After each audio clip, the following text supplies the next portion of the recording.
I was born with these abilities. It was quite an issue for me growing up. And a lot of times people who have abilities like mine, you'll hear that they may have gotten in a car accident and been in a coma, at which point they come back and they all of a sudden are able to perceive things that most people can't perceive. I was not one of those. I came in with my abilities fully intact.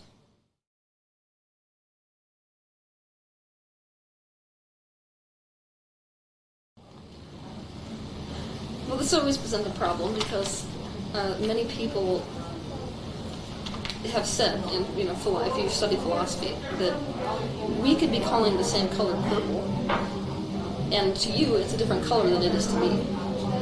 So, in reality, I don't know how everybody else sees the world, but from what I've gathered in conversation, the difference is that I don't perceive there being anything that is static. To me, every single object, whether it's solid to somebody else or not, is moving. So everything in this universe to me looks more like a vibration, like energy vibrating. And I can interpret that vibration. And also, there is this line that we call skin. To me, this line is just a certain point of density. So a person starts, what I would say, an individual entity would start about 3 to 6 feet beyond this level that we call skin. I can also see past the skin into organs, into the bone structure. And people are much more colorful, I think, to me than what I've gathered from most people that I've talked to. I perceive auras, which are basically an electromagnetic field. They're the thought form part of a human being.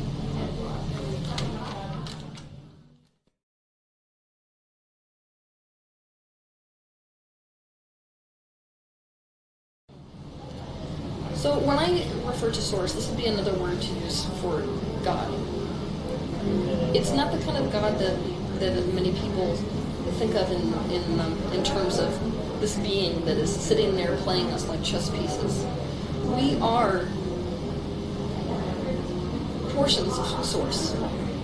So source essentially, in the quest to know itself, you can only know yourself if you're sitting in a space of true unity from a space of separateness. Physical structure is as separate as it gets. So, if you are going to experience life here and gain any sort of awareness of what unity is, you must first be separate. So here we are in these physical bodies. Our physical bodies are made of this unified energy, which is source. So source could be called the immense ultimate. It is everything that is part of source.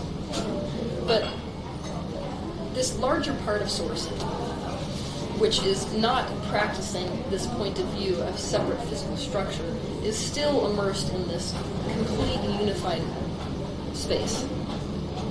So you could say that we in our physical bodies are an experience of source. And so source would be another word for God. Great.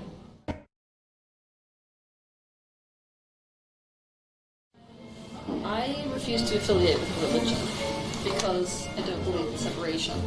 One of my most important core teachings is the teaching of oneness, which means basically that I don't believe in the separation that religion creates. So there's truth within every religion, but there is no one truth that can be expressed through any specific religion.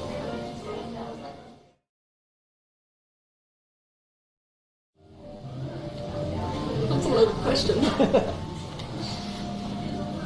So the meaning of life, somebody who sees the way that I would see, would say that the life serves the purpose of the universe at large evolving. We are in a process of consciousness becoming conscious of itself. It does that through our thoughts. So every time a person or non-person, any living thing, comes down and experiences this life, we create the idea of the improved life. And then we become, or successive generations become that improvement. This is the reason for species evolution. So yes, if you look scientifically, evolution happens, but this is a physical thing that we're seeing that's a result of something much bigger. So I would say the purpose of life is this evolution towards what is ultimately oneness, but a unified oneness that is complete with consciousness. A unified consciousness which is conscious of itself.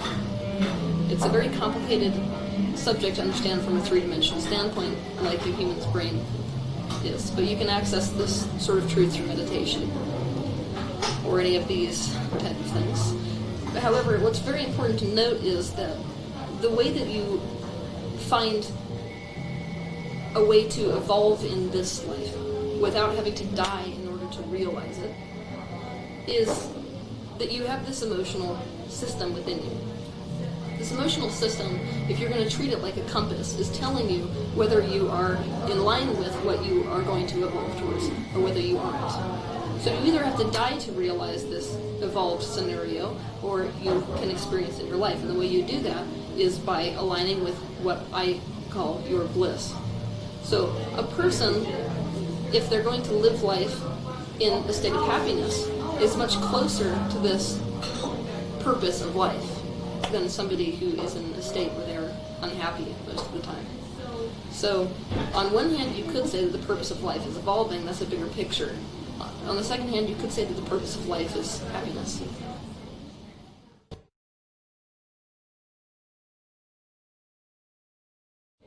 This is going to be a long explanation, isn't it? How do I explain a ghost? So, if anybody's familiar with my articles and books, I refer to thought forms as a tulpa. It's an old word that was used in Tibet. What a thought form is basically a thought that has been thought long enough that its vibration, instead of behaving in wave function, is starting to behave more like a particle in its properties.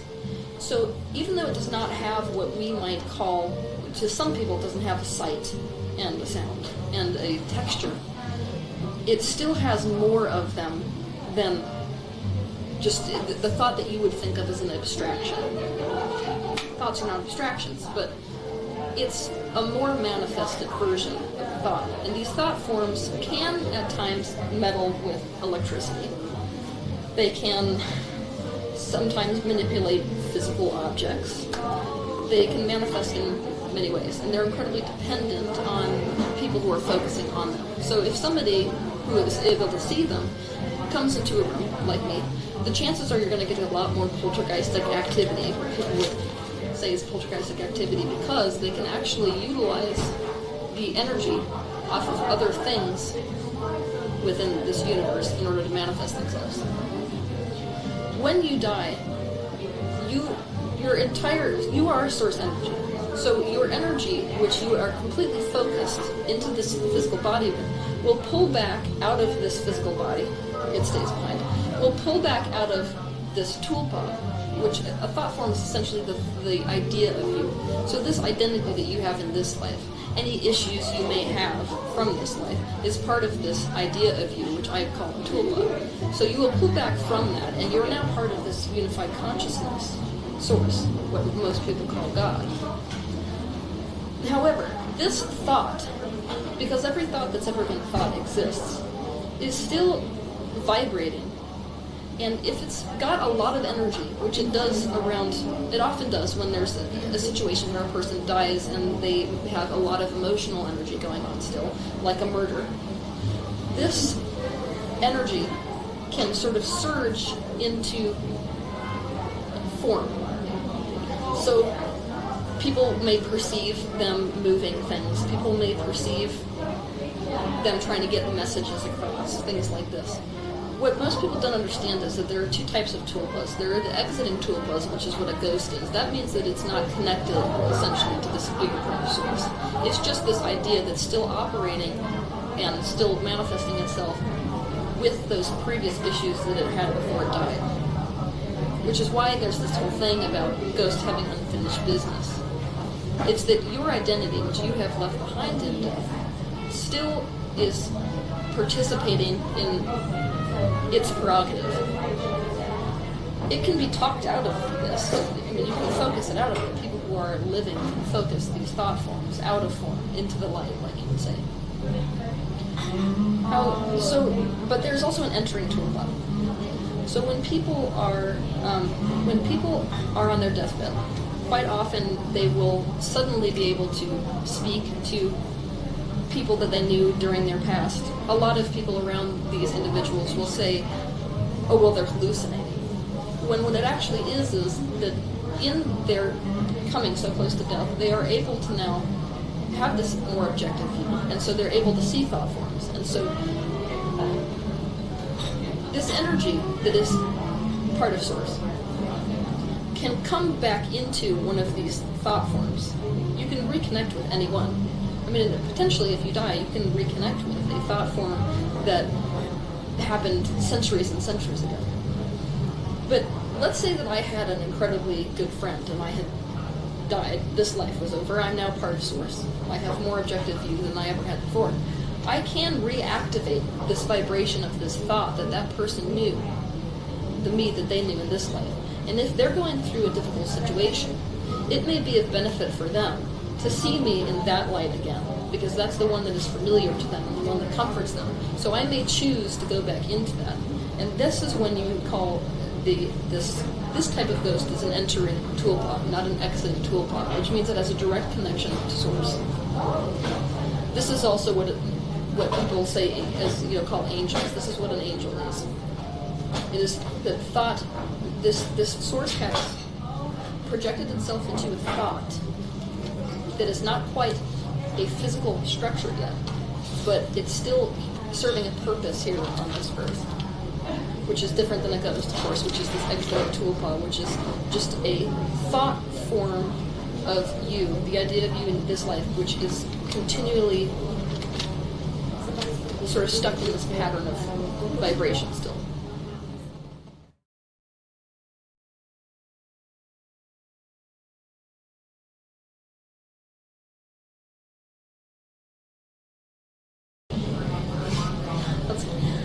That's always a question I enjoy. From the standpoint of somebody who sees the world as I do, I don't believe that there is separation between one thing and the next thing. So, if you're going to go kill another person, you are killing yourself. There is no other way to put that.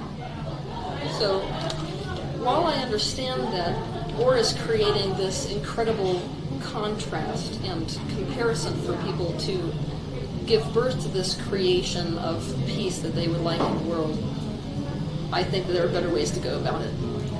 And it is incredibly destructive. Not only to the people who are suffering from war, but the people who are creating it. Everybody loses in this scenario.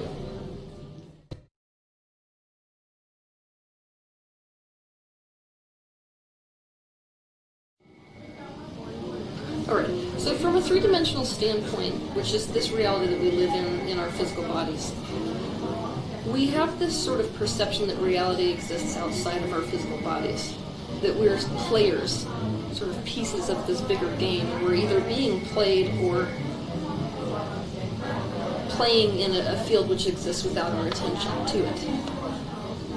When a person has a thought, that thought now thinks. This is a very difficult concept to understand for most people, but thoughts are thinking. The physical bodies that we see are condensed thoughts. They're essentially thoughts that have been thought long enough that they become static in nature.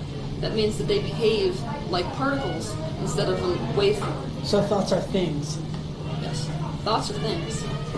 So when you are thinking something, you are creating what is to come in your life. So that is how you create your own reality. So if a person was to think about the way they wanted their life to be, and then think thoughts that were in line with that, and they would know it was in line with that because they would feel good thinking those thoughts, then eventually they would see the tangible manifestation of those thoughts in their physical life.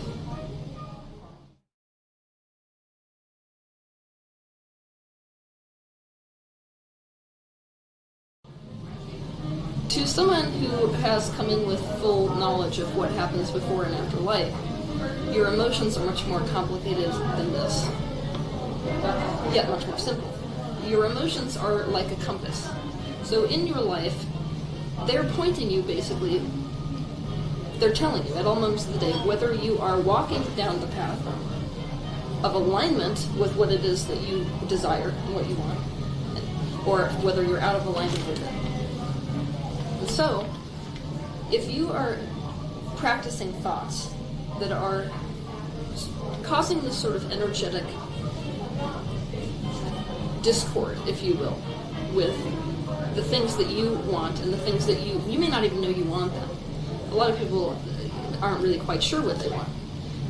But Source has a better idea of what we want than we do. So when you are experiencing a situation, say that you have some sort of illness in your family, without you even consciously realizing it, you have given birth to an idea of what you would like that situation to look like, the state of health.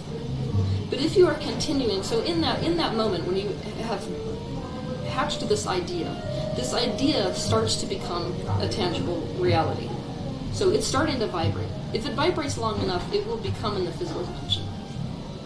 But people tend to then, even though they have done this, they've experienced the situation which has made them hatch this idea. Instead of focusing on this idea, what they will do is they will focus still on whatever situation they're looking at in the physical. It's a very easy thing for people to do, but if you do that, you're practicing the old vibration. But because you have this new thought, the old thought and the new thought that you have in you are creating this energetic discord, which is felt in us as negative emotion.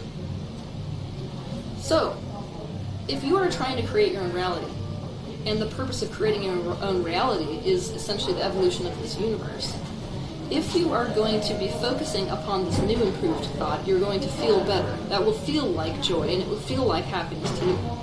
So that means that you're creating, literally, physically creating the tangible reality of this thing that you want in your life.